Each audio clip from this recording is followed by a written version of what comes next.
दोस्तों नमस्कार। अजय स्टो मनी गुरु देश का पहला चैनल जो 42 कमोडिटीज़ 5 मार्केट पर लगातार अपडेट विश्लेषण देश दुनिया की खबर से आपको रूबरू कराता है।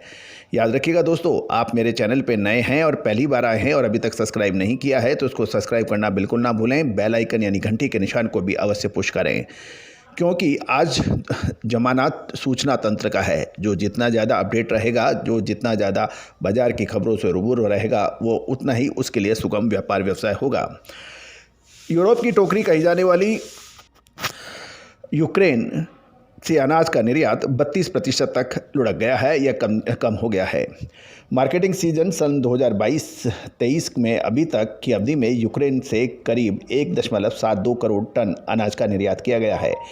यूक्रेन के कृषि विभाग द्वारा जारी किए गए आंकड़ों के अनुसार पिछले सीजन में इस समान अवधि में अनाजों का 2.53 करोड़ टन निर्यात की तुलना में 1.72 लाख करोड़ टन का निर्यात हुआ है और ये लगभग 31.90% नीचा है।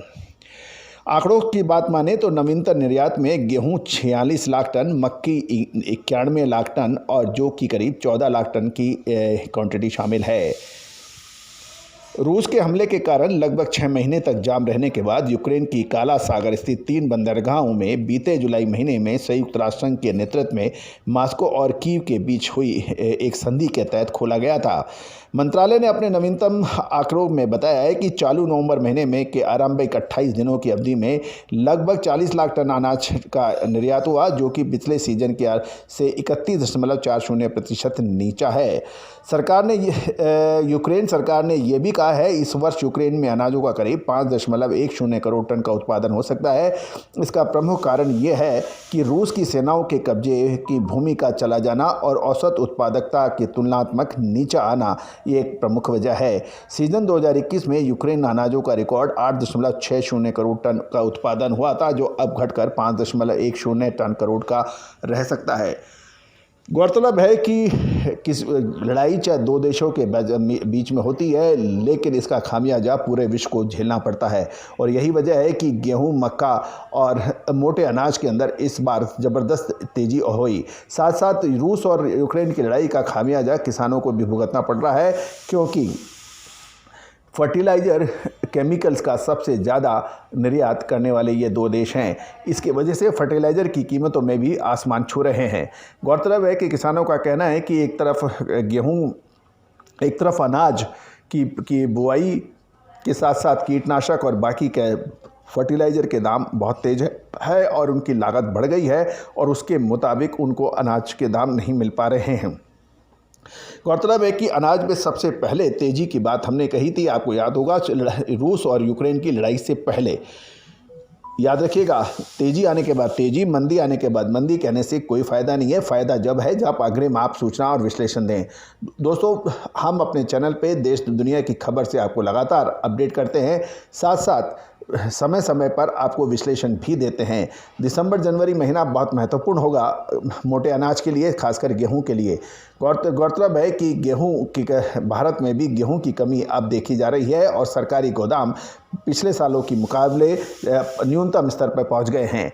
सरकार ने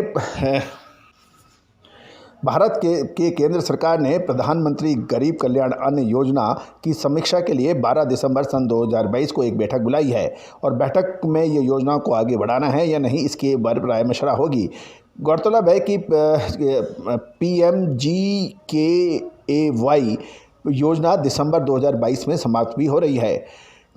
प्रधानमंत्री गरीब कल्याण योजना के तहत 80 करोड़ गरीबों को 5 किलो गेहूं और चावल हर महीने फ्री दिया जाता है।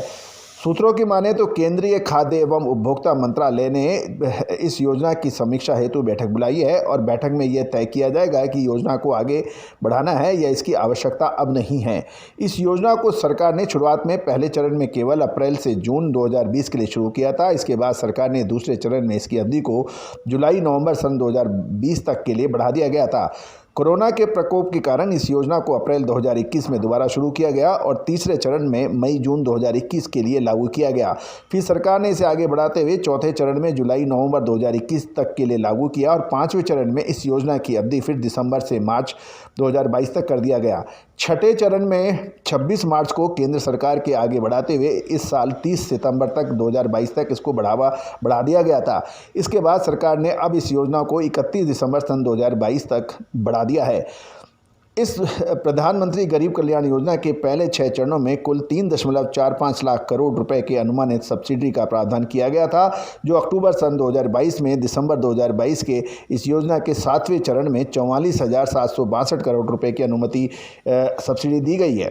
इस योजना के तहत 7वें चरण में खाद्यान्नों का कुल आवंटन 122 लाख टन होने की उम्मीद है और प्रधानमंत्री गरीब कल्याण अन्न योजना कोविड-19 संकट के समय मुश्किल समय में शुरू हुई थी, जिससे गरीबों एवं ज़रूरतमंद गरीब परिवारों लाभार्थियों को खाद्य सुरक्षा उपलब्ध कराना है ताकि इन लोगों को खाद्यान्न की पर्याप्त उपलब्धता रहे।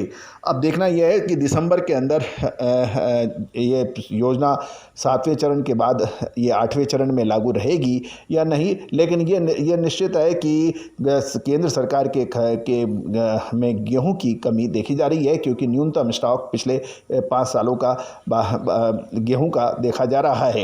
यद्यपि बफर स्टॉक के नियमों के तहत सरकार ये दावा करती है कि गेहूं के पर्याप्त खाद्य के भंडार मौजूद हैं। दोस्तों, अब आगे क्या होगा इसके लिए हम आप लगातार अपडेट करेंगे। बने रहिए हमारे चैनल।